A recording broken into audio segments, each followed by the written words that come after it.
Bonjour à toutes et à tous, bienvenue ici dans cette belle salle liotée de la Chambre de commerce et d'industrie de Meurthe-et-Moselle pour ce nouveau numéro de Business Class, le rendez-vous économique du groupe La Semaine. Merci bien sûr à la CCI, à son président François Pellessier de nous accueillir et de nous permettre d'installer ici notre studio. Je salue les autres partenaires, la Caisse d'épargne Grand Est Europe, l'Ordre régional des experts comptables et notre dernier partenaire IDMC. Chaque mois, nous avons le plaisir d'interviewer devant vous une personnalité du monde économique et pas seulement des chefs d'entreprise sur son parcours, ses projets, ses défis. Et le public présent en fin d'émission peut poser des questions s'il le souhaite. Cette interview est réalisée grâce aux moyens techniques de Wise Vision parce que l'émission sera évidemment diffusée sur le site de La Semaine et sur ses réseaux.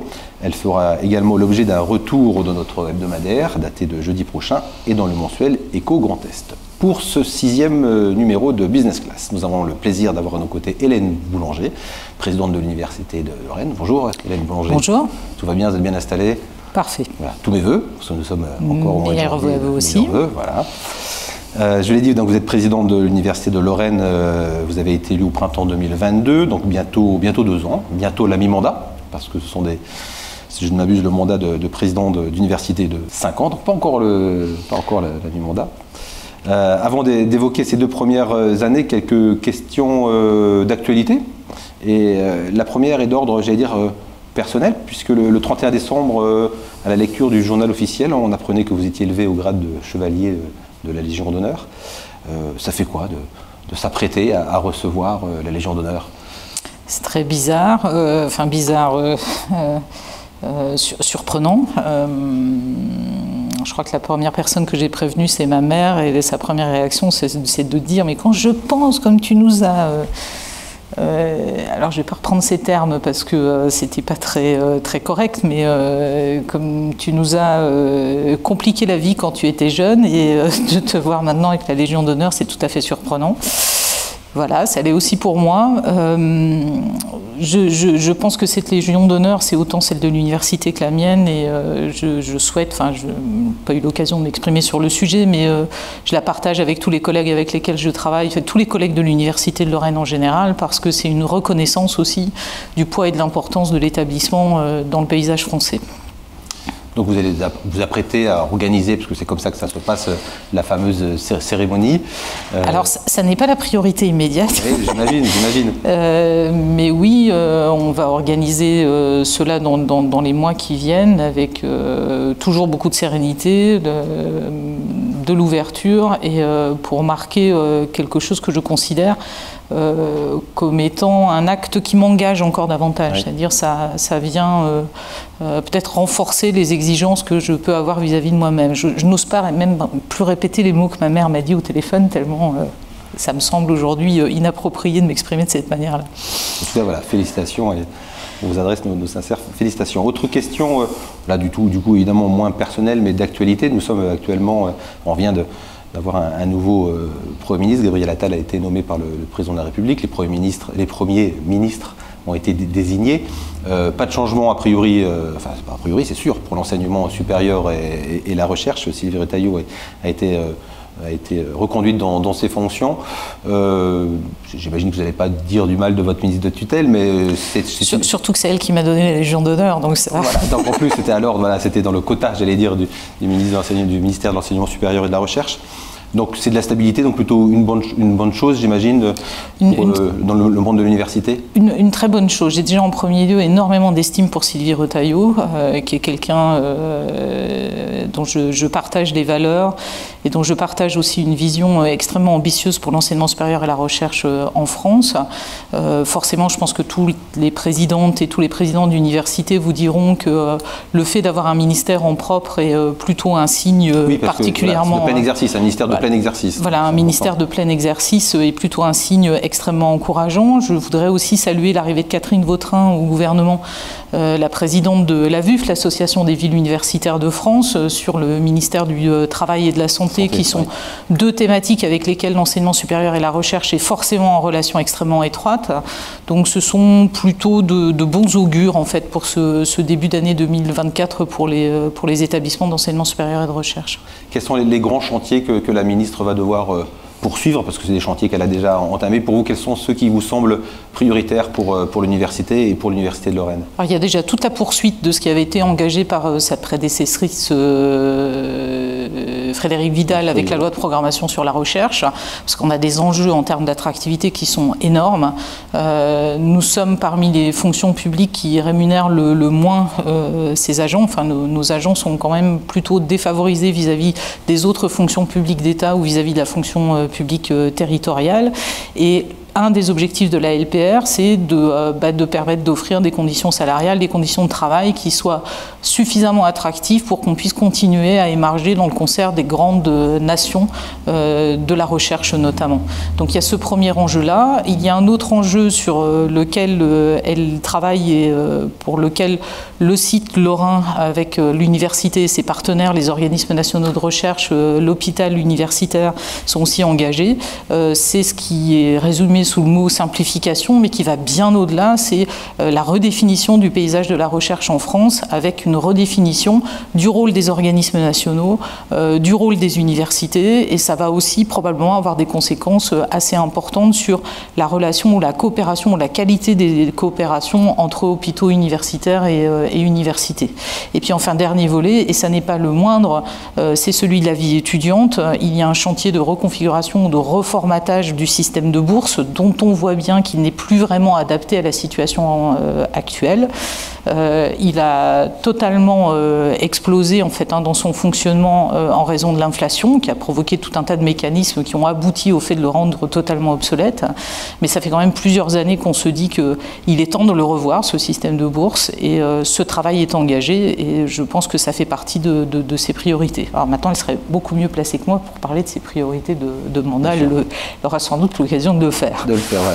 On abordera sur quelques thématiques qu'on abordera au cours de l'entretien. Je reste encore quelques minutes quelques instants sur ce remaniement ministériel.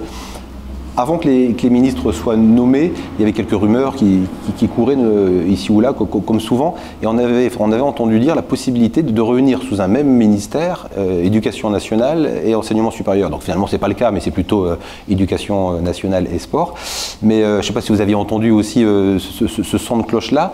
Est-ce que, là on fait un peu de politique fiction, parce que là c'est pas vraiment la réalité, mais est-ce que... Disons qu'il y a eu plusieurs cathédrales qui ont fait sonner l'Angélus pendant plusieurs jours d'affilée. Le nombre de cloches qu'on a pu entendre sur ces questions-là. Est-ce que c'était une bonne solution ou une mauvaise solution de regrouper sous un même ministère, sous un grand super ministère, Éducation nationale et Enseignement supérieur? Chaque solution a ses avantages et ses inconvénients. L'avantage d'un ministère groupé Enseignement supérieur et Éducation nationale, c'est un ministère dont le poids politique est supérieur à un ministère de l'Enseignement supérieur et de la Recherche isolé.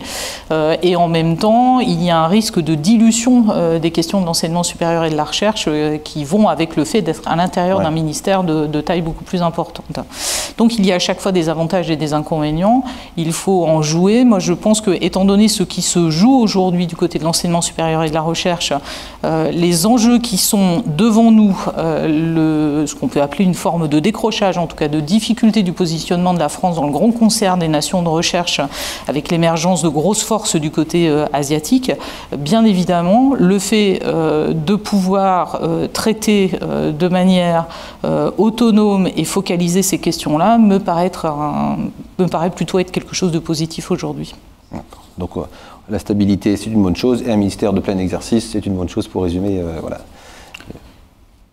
Aujourd'hui, oui. Aujourd'hui, oui. On va parler d'attractivité, on va parler de la concurrence dans le monde de la recherche et universitaire aussi au niveau international.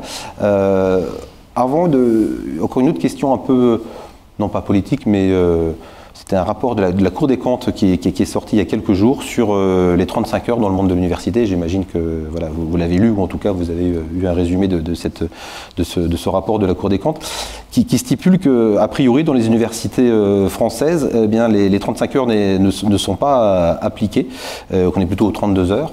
et que donc ça représente, selon le rapport de la Cour des comptes, près de 10 millions d'heures non travaillées en 2022 sur l'ensemble des universités françaises, soit l'équivalent de 6 000 ETP. Alors première question, expliquez-nous comment ça fonctionne, sans être trop technique peut-être, mais pour expliquer à ceux qui nous regardent, 35 heures ou pas 35 heures à l'UL, à l'Université de Lorraine? À l'Université de Lorraine, nous sommes à 35 heures. Il y a simplement, avec la Cour des comptes, un désaccord sur la comptabilisation de quelques jours. Ça n'est pas nouveau, mais... Est-ce que c'est pas nouveau? La Cour des comptes dit voilà, ils ont déjà... Ça n'est pas nouveau que nous ne sommes pas d'accord avec la Cour des comptes sur ce sujet. Je passe sur le fait qu'une partie de l'Université de Lorraine est sous régime concordataire, donc on appelle... Voilà, les choses. C'est ce qui... effectivement, ne simplifie pas les choses, mais grosso modo, on est quand même dans le rapport de la Cour des comptes et dans les tableaux identifiés comme étant un établissement, même avec ces différences de comptabilisation, plutôt très proche de la cible. Nous, réglementairement, la manière dont on comptabilise les choses, on est bien à 35 heures. Je rappelle aussi que, et c'est un peu ce que pointe aussi la Cour des comptes dans ses conclusions, on ne peut pas avancer sur ces questions du temps de travail si on n'avance pas en parallèle sur des questions de rémunération et de régime indemnitaire qui sont extrêmement défavorables dans les établissements. Aujourd'hui, les arguments dont on dispose, ça nous amènerait peut-être sur un échange beaucoup plus long que cela, mais le rapport au travail est en train de se modifier.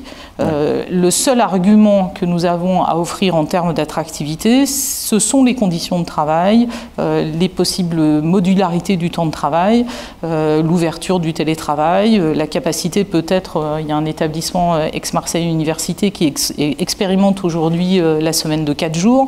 Voilà, ce sont ces évolutions en fait de qualité du contexte de travail qui font qui ne sont pas propres à l'université, mais qui traversent notre société actuellement, et chez les chefs d'entreprise, ils sont confrontés aussi. Donc effectivement, c'est logique que l'UL y soit aussi confronté. Voilà, vu de là où je me situe, en plus la comptabilisation du temps de travail me paraît être un petit peu dépassé, parce que pour moi l'évaluation du travail n'est pas une évaluation comptable. C'est pas parce que vous avez travaillé 35 heures que c'est merveilleux, que tout est fait.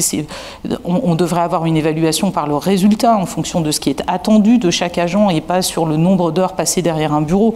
C'est avoir ce type d'approche en fait encourage des formes de présentéisme, encourage aussi par effet d'entraînement des formes de surinvestissement qui génèrent de la souffrance au travail aussi in fine. Donc voilà, je suis pour tout, en résumé un petit peu, d'abord fier de ce que propose mon établissement et qui est conforme de mon point de vue à la réglementation, même si nous avons une lecture des choses un petit peu différente de celle de la Cour des comptes, et j'entends que la Cour des comptes doit être respectée de ce point de vue-là. Donc fier des dispositions mises en place dans mon établissement et impatiente de voir l'État s'engager sur des réflexions sur d'autres formes de régulation ou d'évaluation du travail en tant que tel. Toujours encore, je continue à tirer le fil un peu, j'allais dire pas politique, mais on va parler en marge des dossiers politiques, parce que là, c'est vous qui avez pris la parole il y a quelques temps, juste avant Noël, au moment du débat sur la loi sur l'immigration, au moment où elle a été adoptée, pas seul, mais avec d'autres présidents d'université, vous avez manifesté votre colère, on peut le dire, par rapport à l'adoption à l'Assemblée de la loi immigration. Je crois que vous avez même dit que cette loi était un coup d'arrêt pour l'université. Est-ce que vous pouvez déjà, dans un premier temps, nous réexpliquer un peu votre position? Pourquoi ce coup de gueule? C'est vrai qu'on n'a pas l'habitude de vous entendre sur des sujets politiques, sociétaux. Pourquoi ce coup de gueule? Alors, ce qui m'a valu d'ailleurs dans les quelques réactions négatives que j'ai pu recevoir, le grand plaisir de me faire traiter tantôt de gauchiste et tantôt de bourgeoise. Donc c'est un plaisir que je ne résiste pas de partager avec vous. C'est peut-être, quand c'est des deux côtés, c'est peut-être bon signe, ça veut dire qu'on a tapé juste. Peut-être. Je pense que personne ne connaît mes opinions politiques au juste. Je rappelle déjà en préalable que les présidentes et présidents de l'université disposent d'une liberté de parole, y compris sur le champ politique, dont j'hésite à me saisir. Et quand je m'en saisis, c'est que je considère que l'université en tant qu'institution est en danger. Sur ce qui s'est passé pour cette loi immigration, il y a deux raisons pour lesquelles je la considère comme étant en danger. La première, c'est que le type de disposition qui est maintenant qui sont maintenant inscrites dans la loi, comportent des dangers pour la politique d'attractivité d'une université qui se vit à l'international, et j'y reviendrai tout à l'heure. Le deuxième risque que je vois pour un établissement comme une université, c'est la dégradation progressive du fonctionnement de notre démocratie, étant entendu qu'une université dépend d'un régime de liberté qui est protégé à l'intérieur d'une démocratie fonctionnant de manière satisfaisante, et que si jamais ce régime de liberté tend à réduire, à ce moment-là, l'exercice, le fonctionnement des universités en tant que tel est mis en danger. Ce sont les deux raisons pour lesquelles je suis intervenue. De là où je suis, pour signaler déjà l'incompréhension finalement qui a été la mienne devant des ajustements sur un texte aussi important réalisé sans qu'il y ait de débat à l'Assemblée nationale, sans qu'il y ait finalement de véritables débats parlementaires à part au Sénat, avec des insertions de dispositions qui visiblement ont été pensées par des personnes qui ne connaissent pas le sujet dont ils sont en train de parler, et qui emportent avec elles des risques extrêmement contre-productifs pour les universités, en plus de re-questionner finalement des fondements de la Constitution et de la République française. Ce re-questionnement s'étant fait dans des conditions qui, pour moi, ne sont pas acceptables. Voilà. J'ai eu le sentiment sur le moment, et c'est un sentiment qui pour moi a relativement bien confirmé, qu'on a là des ajustements qui se font sur la base de tactiques politiciennes et qui ne prennent pas en compte le sens de l'intérêt général et n'emportent pas en fait ce qui devrait, à mon sens, nourrir le fonctionnement de nos institutions démocratiques. Maintenant, la loi elle est votée, le Conseil constitutionnel va travailler dessus, nous sommes en échange avec le ministère de l'Enseignement supérieur et de la Recherche pour essayer de trouver des solutions pour éviter que les effets délétères sur les universités soient plus importants. Alors on va y venir justement. Donc on a bien compris, il y avait ce problème pour vous de valeurs et de sources démocratiques. Et puis il y a la première partie que vous avez évoquée, c'est l'impact sur l'internationalisation de l'université.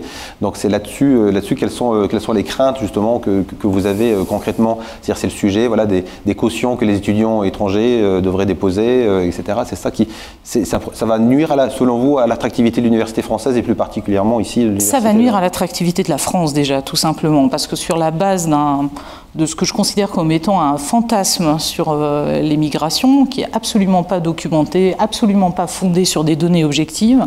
On est en train de fabriquer une peur collective de l'autre, de l'étranger. Alors là, pour le coup, ce sont des individus de nationalité étrangère, mais ça se pose aussi sur d'autres types de publics. Et on produit ces peurs collectives, et ces peurs collectives, elles servent à agréger des votes, des expressions politiques, en espérant, en faisant cela, recouvrir d'autres réalités, dont notamment celle du déclassement, qui pour le coup, je pense, est un sujet sur lequel on devrait réfléchir ensemble et travailler dans un sens qui ne nous amène pas, en fait, à prendre les thèses du Rassemblement national ou du Front national et en faire un cœur politique pour la France.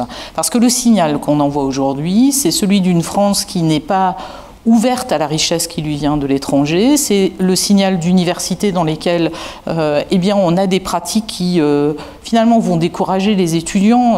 Une des mesures qui a été la plus décriée, c'est bien sûr l'installation d'un système de caution. Oui, nous avons des sujets à traiter du côté de l'accueil des étudiants étrangers, mais est-ce qu'on peut penser sérieusement, et en plus avec des annonces le lendemain ou le surlendemain nous disant que mais ça ne serait pas grave, c'est une caution de 10 ou 20 euros qui en gros donc va coûter 10 fois plus cher à percevoir que... voilà. Et puis comment est-ce qu'on peut imaginer qu'une caution de 20 euros va dissuader quelqu'un qui a décidé de profiter de l'accueil des universités pour entrer illégalement en France? Est-ce que ça va franchement le dissuader de renoncer à son projet? Je ne pense pas. C'est vu le tarif.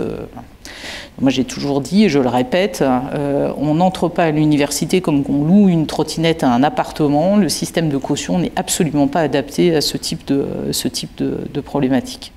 L'université de Lorraine aujourd'hui, c'est 60 000 étudiants. Il y en a 10 000 qui sont de nationalité étrangère.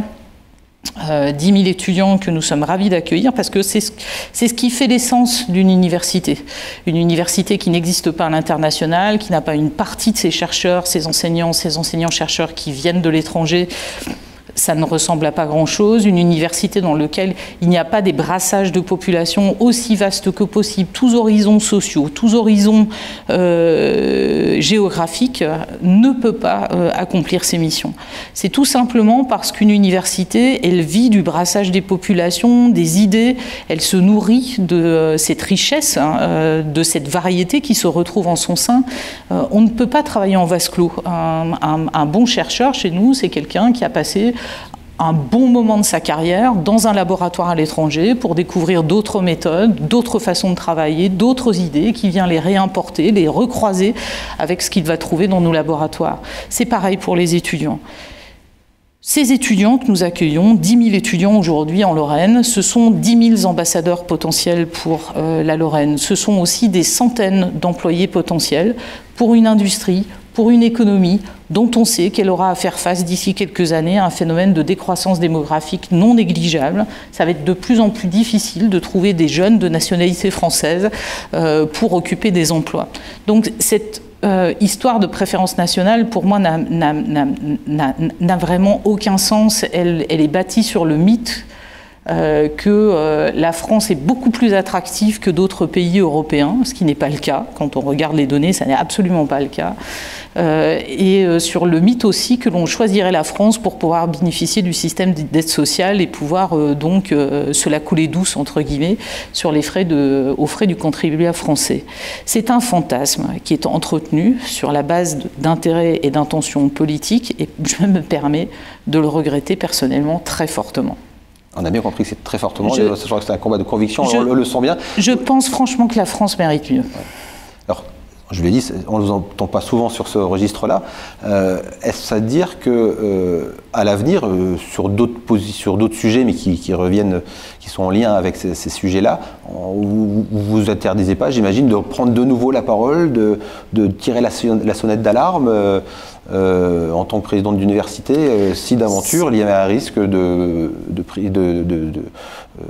victoire du Rassemblement national C'est ma liberté, c'est ma prérogative, elle est protégée par la loi et par la Constitution, mais comme il est maintenant question de changer la Constitution, puisque le Conseil constitutionnel pourrait être amené à changer la loi, qui sait ce que nous réserve l'avenir. Et quand on prend ce genre de paroles, vous avez évoqué quelques réactions que vous avez dû subir, mais est-ce qu'on se fait taper sur les doigts à un moment donné? Est-ce qu'au-delà des réactions qu'on peut avoir, j'imagine, enfin, je sais pas, sur les réseaux sociaux ou autres, mais ça, on va vite passer là-dessus, mais est-ce qu'il y a des responsables politiques ou autres qui se sont émus de votre prise de position? Non, pas du tout. Je reçois des courriers individuels, d'émotions à la fois très positives et parfois négatives, voire très négatives. Pour tout vous dire, le rapport, ça doit être une vingtaine de messages positifs pour un message négatif. Je comprends que ça puisse interroger parce que je n'ai pas du tout l'intention d'en user et d'en abuser de cette liberté de parole, y compris liberté de parole politique.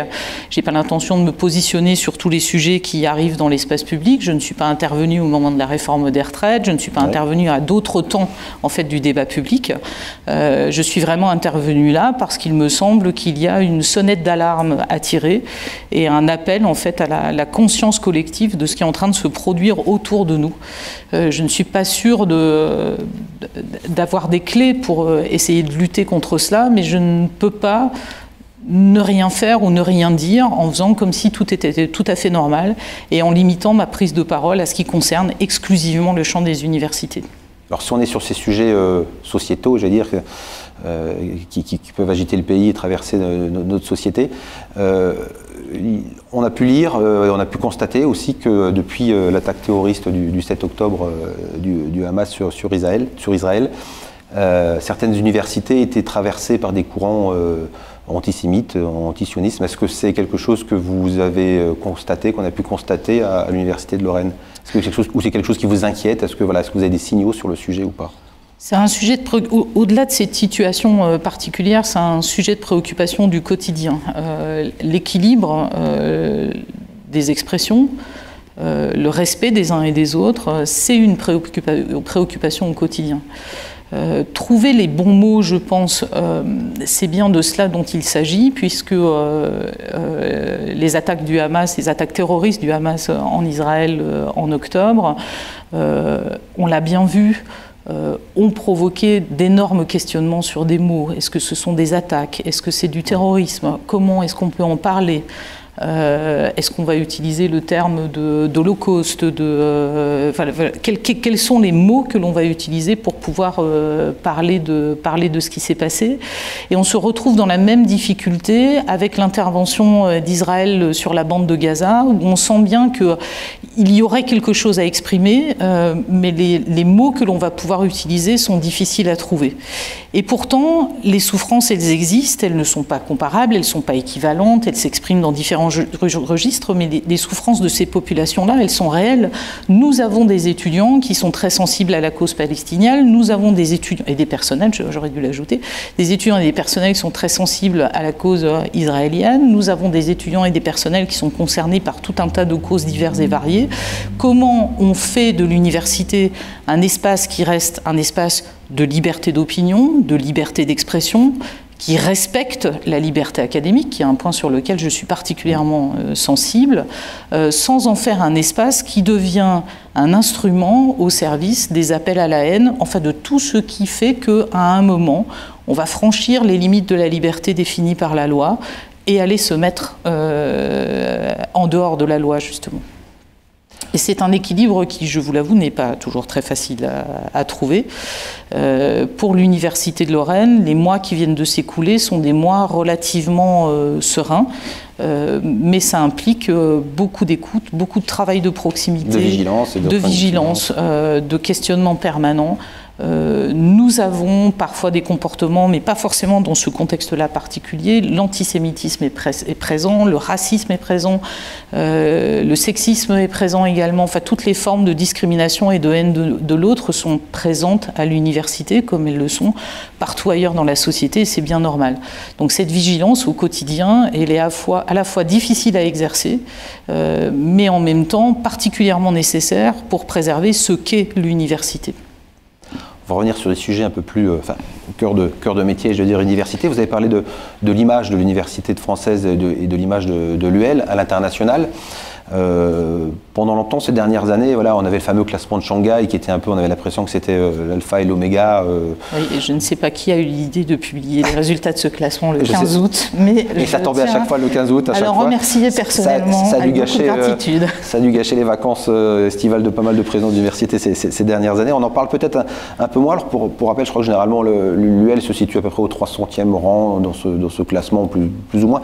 Mais je sais que vous, voilà, c'est quelque chose que vous voulez un peu sortir de ce classement-là et d'aller plus, pour vous, d'après ce que j'ai compris, la concurrence est peut-être plus européenne qu'internationale, ou c'est quoi l'enjeu d'attractivité? Quels sont les concurrents de l'UL aujourd'hui au niveau international et comment on fait pour travailler cette image, pour attirer du coup davantage d'étudiants et de chercheurs? Alors la concurrence, elle est vraiment internationale en recherche et en formation. C'est un petit peu ce que je disais tout à l'heure. Ouais. Les universités sont internationales ou elles ne sont pas. Donc nous sommes positionnés à l'international. Bien évidemment, nous sommes en concurrence avec des universités partout dans le monde. Bien évidemment aussi, l'énorme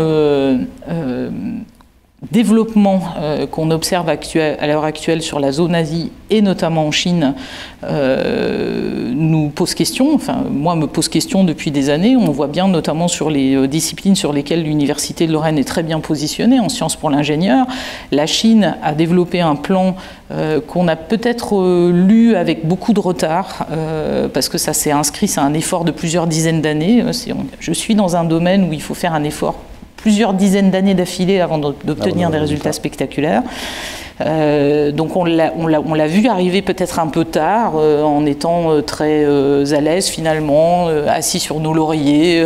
Nous sommes des nations technologiques, nous sommes les meilleurs du monde.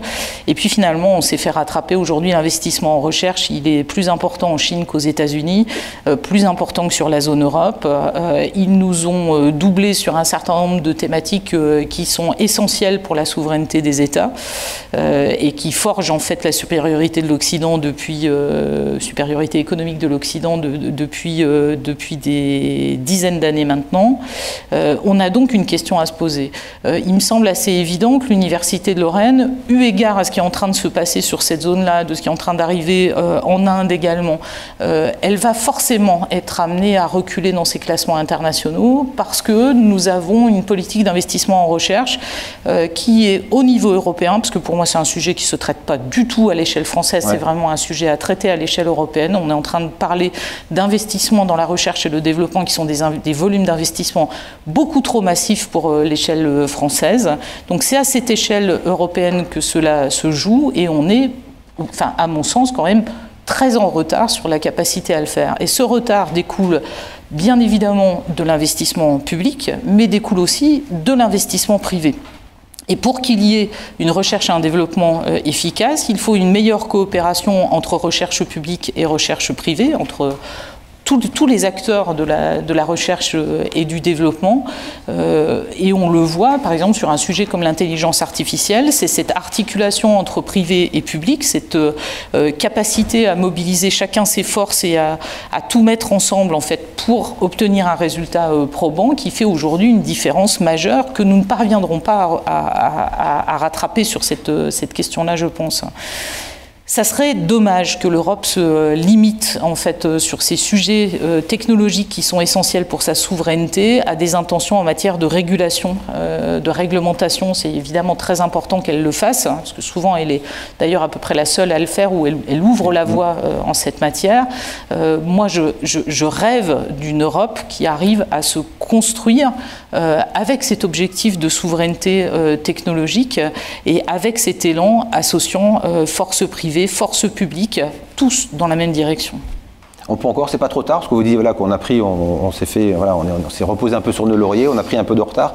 Est-ce que, on le voit dans le domaine de l'intelligence artificielle, où l'Europe n'est pas spécialement en pointe, et ce sont plutôt les GAFAM, voire des acteurs d'Asie qui avancent avec une force incroyable. Est-ce qu'on peut mettre, c'est possible de mettre un coup d'accélérateur pour rattraper, ou alors c'est quoi la stratégie à adopter ?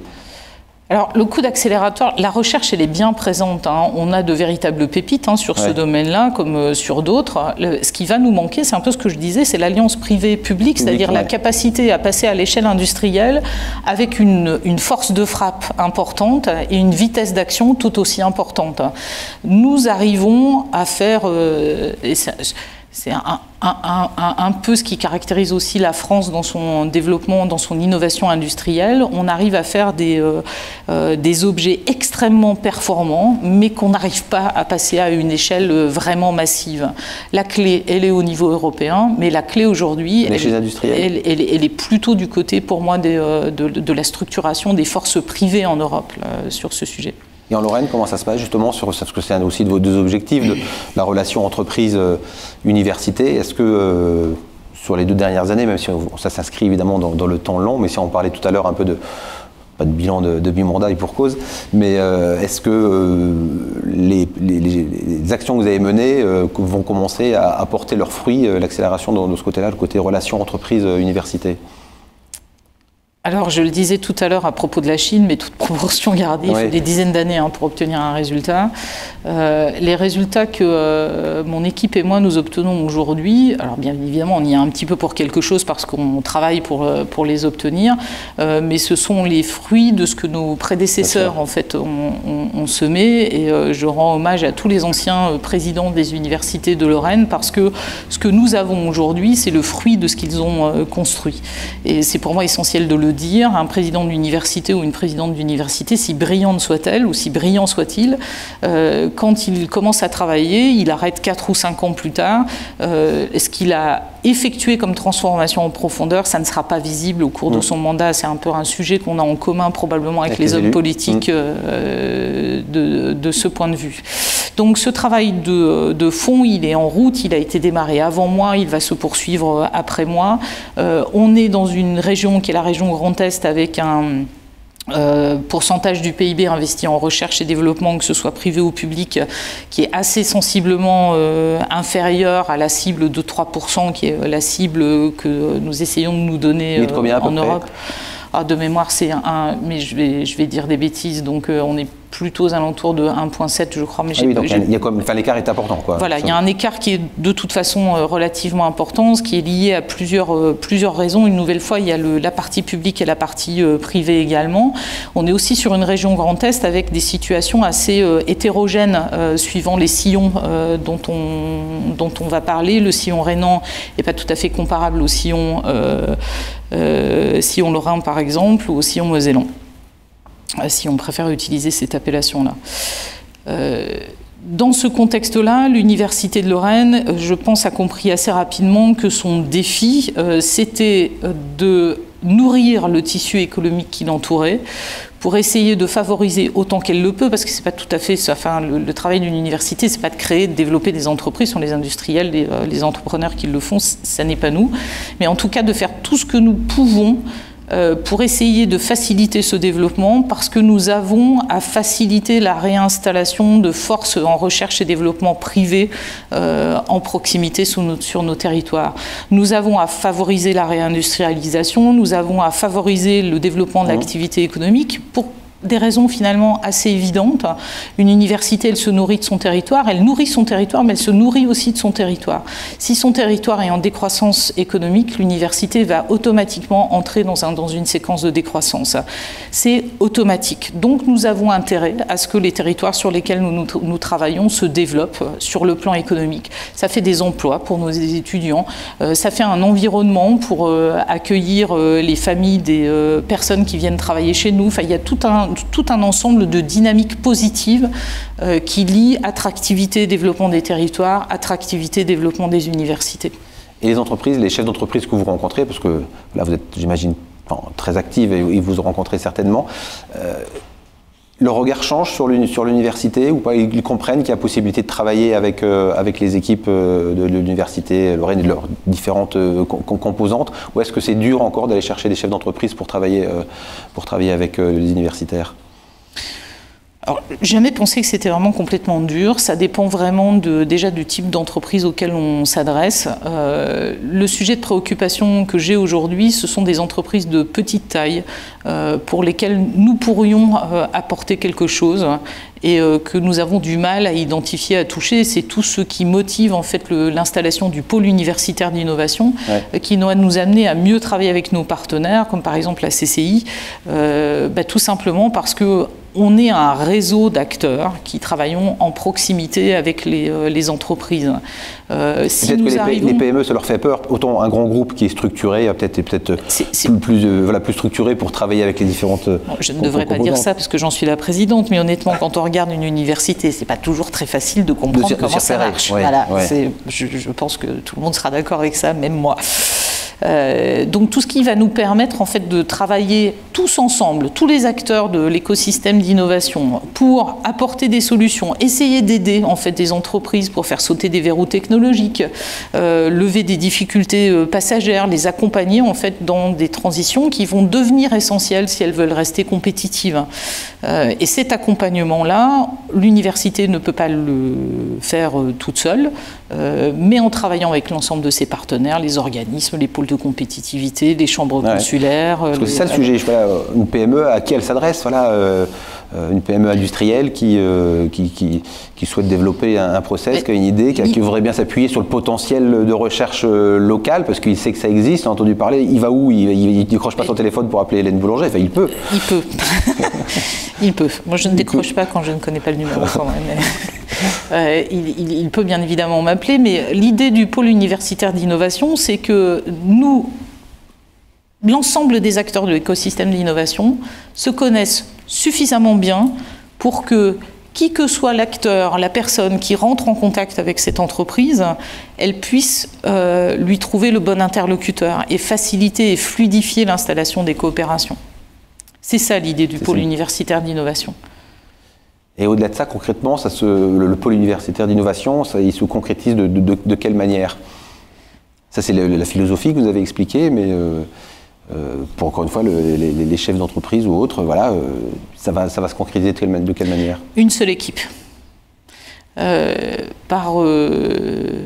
par amour des choses simples. C'est mon caractère vosgien qui ressort. En fait, j'ai horreur de créer de nouvelles structures ou de nouveaux machins parce qu'il faut des moyens pour faire fonctionner la nouvelle structure. Il faut, voilà.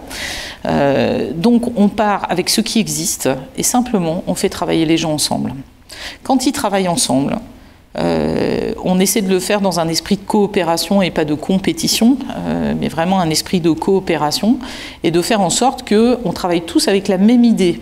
Peu importe qui le fait. L'important, c'est que ça soit fait et bien fait. Peu m'importe si c'est la CCI, le pôle de compétitivité de l'eau ou un autre acteur de cet écosystème d'innovation. L'important, c'est que le service soit fait et bien fait. Donc ça, c'est la méthode Hélène Boulanger, la philosophie, votre méthode de travail.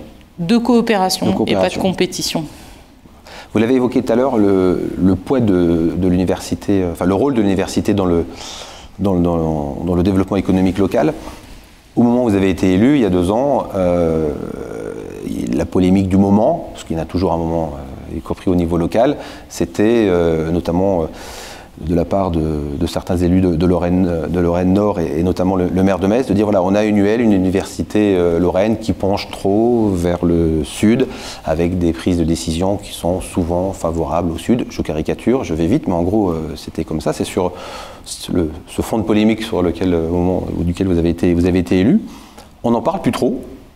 Donc, est-ce à dire que vous avez fait œuvre de pédagogie pour expliquer ce qu'était aujourd'hui l'UL, ce qu'était hier l'UL, et que finalement il y avait aussi peut-être beaucoup de fantasmes là-dessus? Ou est-ce que vous avez rééquilibré un certain nombre de choses pour donner des gages aux élus pour que finalement le développement de l'Université de Lorraine profite à tous les territoires? Je pense qu'on a commis des erreurs symboliques pendant les premières années d'existence de l'Université de Lorraine, avec effectivement un centrage politique qui pouvait apparaître comme étant, ou être compris comme étant déséquilibré. Pour ma part, je n'ai aucun élément, enfin je ne pense pas que les décisions politiques étaient plus favorables à un territoire ou à l'autre. En revanche, je pense que dans l'expression, dans le fonctionnement de l'établissement, il y avait des choses à faire évoluer, et on les a fait évoluer dès le début de mon mandat, et je pense que ça a été perçu relativement positivement. Dans ces manières de fonctionner différentes que j'ai installées, c'est notamment le fait d'assumer, d'avoir une stratégie territoriale pour l'université. Ça n'est pas toujours évident pour une université qui est d'essence forcément internationale, comme je le disais tout à l'heure, d'arriver à articuler ou assumer totalement sa dimension territoriale. Comment on fait le lien entre le classement de Shanghai et ce qui se passe ici sur nos territoires? Ça n'est pas une question toujours très facile à résoudre. On travaille avec les territoires. L'idée pour moi, et c'est toujours un peu le même principe que celui que j'ai évoqué pour le pôle universitaire d'innovation, nous devons répondre aux ambitions des territoires. Ça n'est pas forcément toujours l'Université de Lorraine qui va arriver avec une solution clé en main pour répondre à cette ambition du territoire, mais moi j'ai l'ambition pour l'Université de Lorraine qu'elle soit à minima facilitatrice de tous les acteurs qui vont pouvoir contribuer à répondre à cette ambition. Peu importe qui le fait, pourvu que ça soit fait et bien fait. Et ça s'applique aussi sur ce registre-là. Donc nous mettons tout en œuvre pour servir ou pour faciliter la réalisation des ambitions des territoires avec lesquels nous travaillons. Et nous essayons de renforcer la proximité de ce travail-là, et j'espère que cela va produire des résultats, pas tellement dans les échos politiques ou médiatiques qu'il pourra y avoir de ce qui se fait ou de ce qui ne se fait pas. Je reste assez prudente sur le sujet, une polémique est toujours possible dès demain matin. Pas tellement donc dans ce qui a donné à en voir sur le plan politique ou sur le plan médiatique, mais dans les résultats que nous obtenons au service du développement de nos territoires. C'est bien ça l'essentiel, et c'est extrêmement intéressant pour l'université, puisque comme je le disais tout à l'heure, l'université se nourrit de ces territoires tout autant qu'elle essaie de les nourrir. Donc là, il y a des commissions qui ont été mises en place. Ça travaille justement, c'est sous les radars médiatiques, ou c'est simplement le fait que vous prenez, on vous voit sur l'ensemble des territoires, vous prenez votre bâton de pèlerin et vous allez voir les uns et les autres, les élus, vous communiquez beaucoup, vous travaillez avec eux.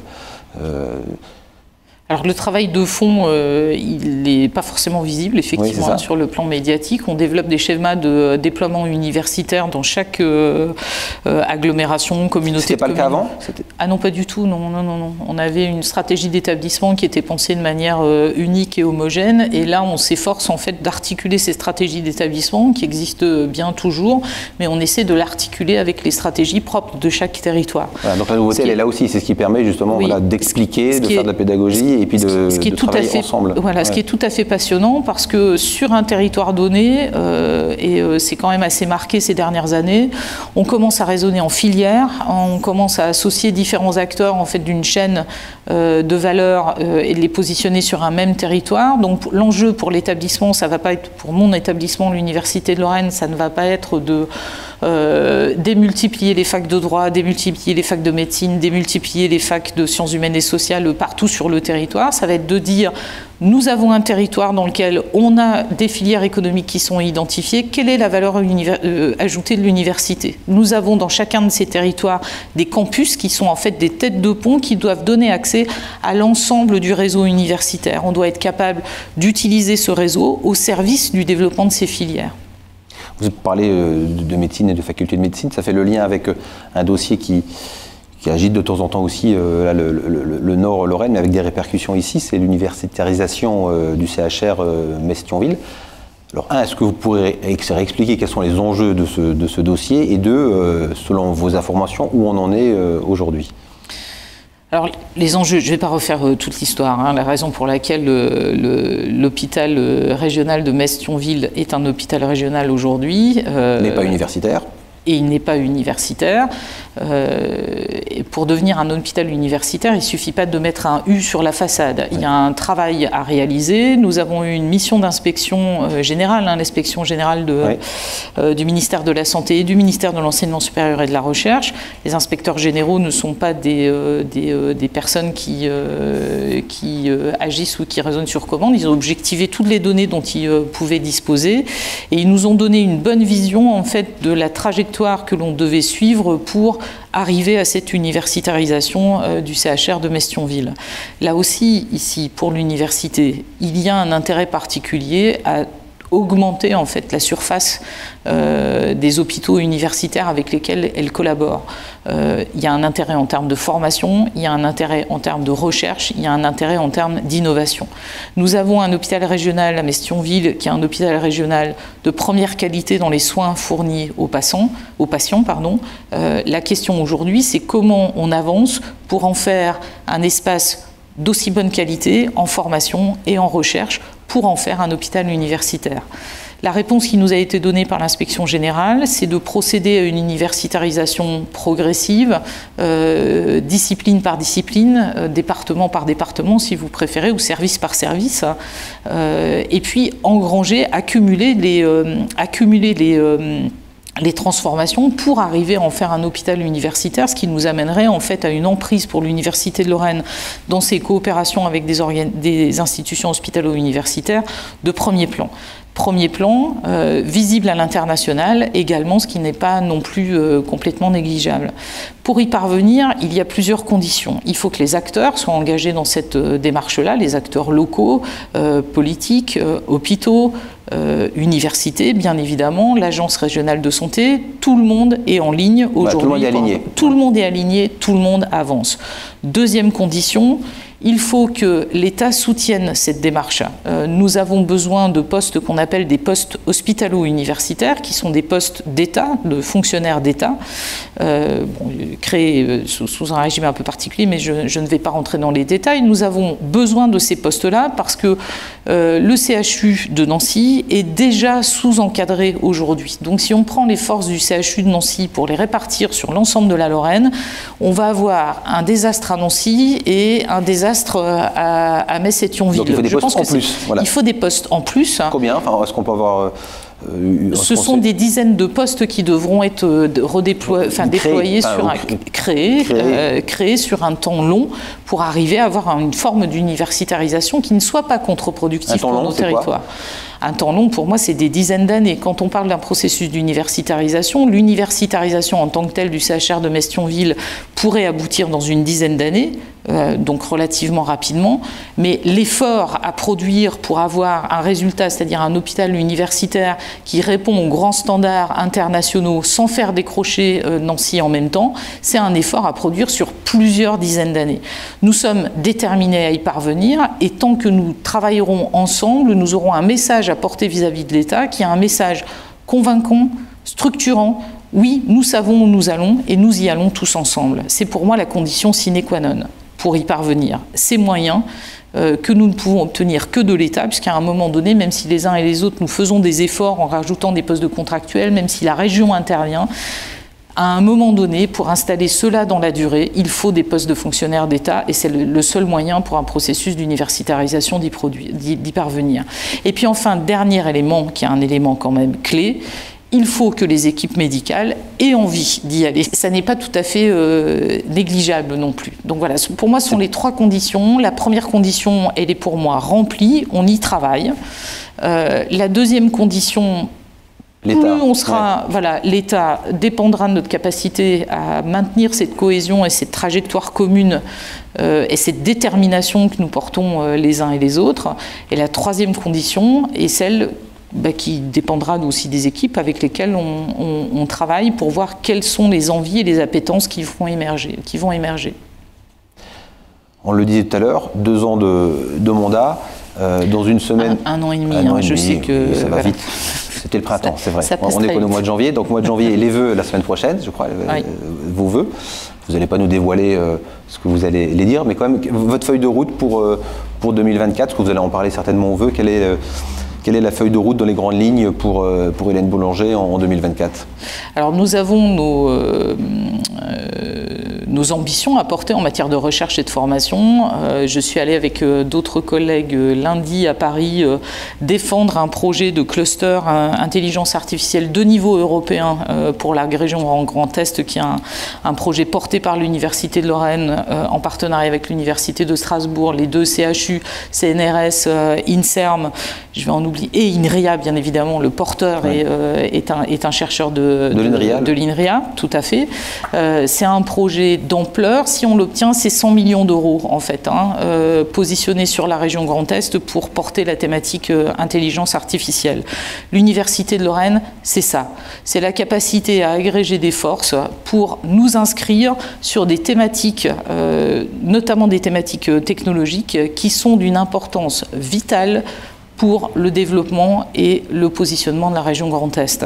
Strasbourg, Mulhouse, Nancy, Metz, Reims, Troyes sont des villes clés qu'il nous faut installer dans le paysage de l'enseignement supérieur et de la recherche.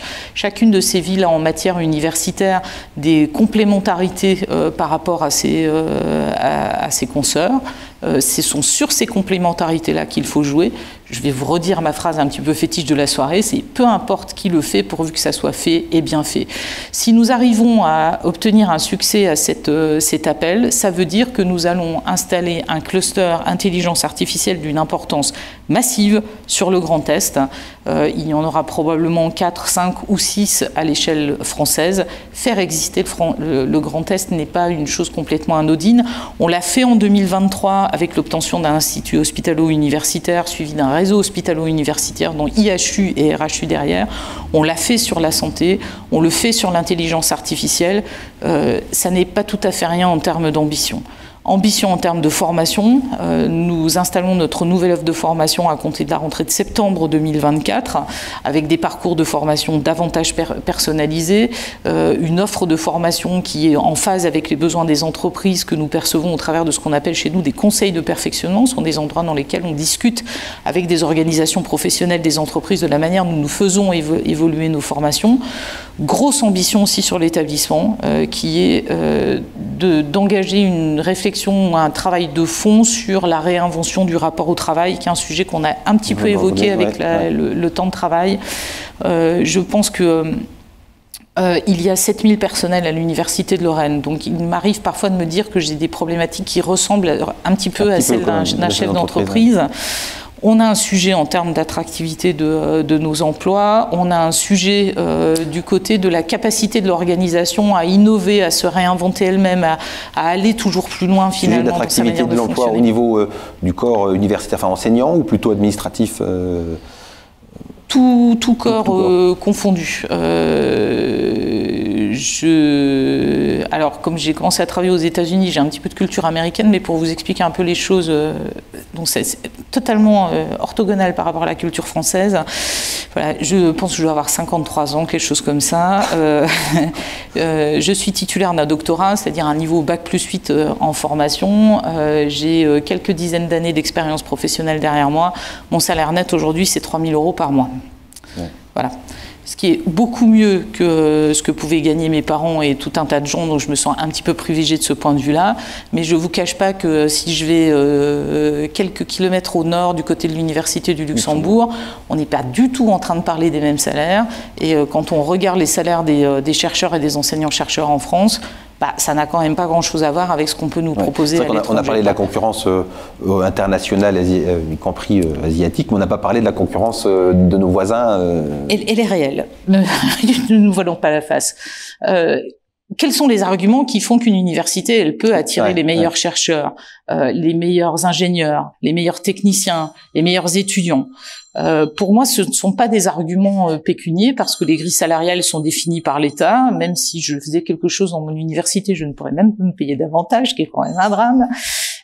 Donc, ces arguments-là, on va les chercher du côté de l'espace de liberté, l'espace d'entrepreneuriat finalement qu'on offre aussi en interne à nos personnels. L'entrepreneuriat, c'est pas juste créer votre projet d'entreprise, c'est aussi soyez entreprenant dans votre pratique professionnelle au quotidien. C'est ça qui va nous permettre d'inventer une université qui sera inégalable finalement quelque part en France. C'est notre capacité à transformer notre manière de travailler ensemble. C'est pour moi un chantier massif qu'on démarre là en 2024. Une vraie transformation managériale de culture. J'allais dire culture d'entreprise, j'allais dire employer le mot, mais c'est culture d'établissement en l'occurrence. Qui nécessite de transformer en profondeur la culture de l'organisation. Donc je suis absolument certaine que d'ici juillet, ça ne va pas produire des résultats forcément. Ça prend un peu de temps, j'imagine. Mais qui est un chantier auquel je crois fondamentalement parce que je vois bien que les universités dans lesquelles on facilite, on rend possible l'agilité entrepreneuriale, l'agilité, la prise de risque, sont les universités qui obtiennent aujourd'hui les meilleurs résultats et qui rendent les meilleurs services à la société, que ce soit en formation, en recherche ou en innovation. Voilà l'ambition que je porte et le top départ, c'est 2024. On a hâte de voir ça et puis on vous souhaite surtout bon courage. Et puis, Vous pouvez parce que c'est une ambition totalement folle. Hein. Ouais, je pense bien. Merci Hélène Boulanger, on arrive au terme de cette émission. Y a-t-il une ou deux questions parmi les gens, le public parmi nous? Oui. Bonsoir, merci. Un micro est là, comme ça permet d'être enregistré. Voilà. Content d'être enregistré. Bonsoir, merci Stéphane Getto pour animer toujours avec brio ces business class. Merci Madame la Présidente pour votre vision, vos convictions aussi que vous partagez avec nous ce soir dans cet bel endroit, Président. On a évoqué le Luxembourg sans prononcer le mot du Luxembourg. Vous venez de prendre la présidence de l'Université de la Grande Région. Ma question va être simple. Quelle est votre ambition dans ces fonctions qui vont, je crois, durer 2 ans? Quel est le projet que vous pouvez partager dans des établissements qui ont finalement des enjeux assez différents dans cette belle grande région qui est aussi la nôtre? Alors, nous avons des enjeux différents, mais nous partageons la même réalité. Quand je parle de la stratégie européenne de l'Université de Lorraine, je l'exprime en utilisant l'image d'un arbre. Ses racines, c'est l'espace transfrontalier. Le tronc, c'est l'axe franco-allemand ou franco-germanophone. La richesse de ces branches, ce sont les alliances européennes, des universités européennes auxquelles appartiennent la plupart des établissements membres de l'Université de la Grande Région. Nous avons des enjeux différents, mais la réalité, nos racines, cet espace qui correspond à un bassin de vie qui relève du quotidien, pas du rêve européen lointain, mais bien d'un quotidien de vie, ces racines, nous les partageons. Le sujet pour moi que nous devons traiter, c'est bien celui de l'articulation entre ces racines, ce socle, ce qui nous réunit finalement, et nos stratégies à l'échelle européenne. Comment nous articulons finalement nos appartenances à différentes alliances européennes, pour l'Université de Lorraine par exemple Eureka Pro, comment on fait en fait de cette double appartenance à une alliance transfrontalière, comment on fait de cela une force. Comment je fais atterrir la préoccupation sur l'objectif de développement durable numéro 12 sur la production et consommation responsable, qui est celle d'Eureka Pro, mon alliance européenne, à l'Université de la Grande Région. C'est ça le sujet sur lequel je souhaite travailler avec nos partenaires dans les 2 ans qui viennent. Je mettrai aussi tout en œuvre pour que l'Union européenne donne une place à ces alliances transfrontalières qui ont quand même une fonction très particulière, une fonction particulière non négligeable parce que nous sommes les moteurs, les véritables moteurs de la construction de l'espace de l'enseignement supérieur et de la recherche en Europe. Ce qui se fait aujourd'hui dans les alliances européennes qui ont été souhaitées par le président Macron, ça a été inventé dans les alliances transfrontalières. On cherche aujourd'hui un statut pour ces alliances européennes qui est en train aujourd'hui de développer le statut qui sera sans doute celui qui va permettre à ces alliances européennes de pouvoir fonctionner dans le futur, l'Université de la Grande Région. Nous sommes des précurseurs, nous sommes les moteurs de cette dynamique-là et j'espère sincèrement que nous arriverons à faire reconnaître ce statut particulier par l'Union européenne. D'autres questions? Bien, ce sera donc le mot de la fin. Merci Hélène Boulanger d'avoir été notre invitée. Remerciements à nos partenaires, IDMC, l'Ordre régional des experts comptables, la Caisse d'épargne Grand Est Europe et bien sûr la CCI de Meurthe-et-Moselle. Merci à tous d'avoir participé. Nous vous donnons rendez-vous le mois prochain pour une nouvelle émission. À bientôt.